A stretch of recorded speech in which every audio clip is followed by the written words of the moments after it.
ধর্ষকের শাস্তি অবশ্যই ধর্ষকের শাস্তি ফাঁসি হোক অথবা যাবজ্জীবন কারাদণ্ড।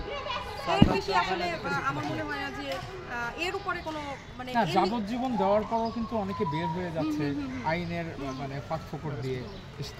ঠিক আছে মানে সোশ্যাল মিডিয়া আমাদের সাথে লাগান না, প্রকাশ্যে ফাঁসি দাবি করে। হ্যাঁ অবশ্যই ফাঁসি, অবশ্যই ফাঁসি, প্রকাশ্যে ফাঁসি অথবা জনগণ তাকে মেরে ফেলবে। শুধু দিয়ে মারা যাবে।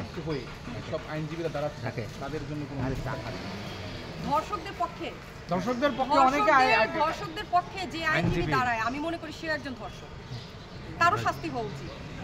কারণ একটা ধর্ষকের এত এই যে চাক্ষুষ মানে চোখের সামনে জিনিসগুলো দেখছে ধর্ষণ হচ্ছে, মানে তারা কি করে একজন ধর্ষকের সাপোর্ট করে, তার মানে সে একজন ধর্ষক এবং তারও একটা শাস্তি হওয়া উচিত। আর সর্বশেষ আমি জানতে চাচ্ছি মোবাপ্পা, ইতিমধ্যে আসিয়া ব্যতীত অসংখ্য ধর্ষণ হচ্ছে যেগুলোর বিচার কিন্তু আদৌ হয়নি। আপনি কি মনে করেন এই আসিয়ার বিচার কি আসলে এই বাংলাদেশে আসতে হবে? যোগ করছি আপু, আসিয়ার হাতে যোগ করছি যে নারীদের হেনস্থা যৌন হয়রানি এই জিনিসটা কীভাবে দেখবেন? আচ্ছা, আসিয়ার বিষয়ে যেটা বলবো, আজকে আসিয়া কতদিন ধরে মৃত্যুর সাথে পাঞ্জা লড়ছে।